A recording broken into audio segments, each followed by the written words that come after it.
श्री गोपाळ कृष्ण भगवान की जय। लीळा नंबर 345। इंद्रभटाला शक्तीचा संचार।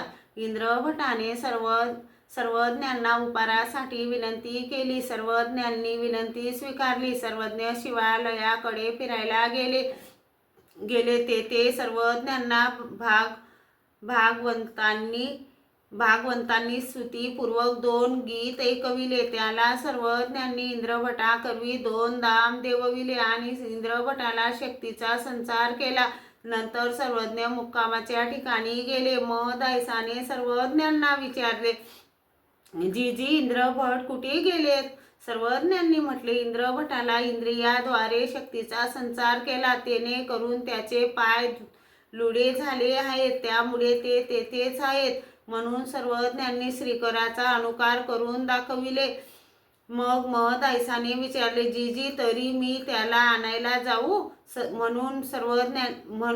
मी त्याला आणायला जाऊ? सर्वज्ञ म्हणाले, जा। मग ती गेली आणि म्हणाली, हे काय इंद्रभटो, सर्वज्ञांच्या जेवणास उशीर होत आहे, तुम्ही अजून येथेच कसे बसलेत? त्याने सांगितले, काय करू रूपाबाई, माझे पायच गेले, उठायला जातो तर उठवतच नाही। तिने अंगाला धरून उठविले व अंगाला लावून घेऊन आली। सर्वज्ञ म्हणाले, इंद्रिया काय, इंद्राच्या स्थिती सामर्थ्याचे काय वर्तत आहे का?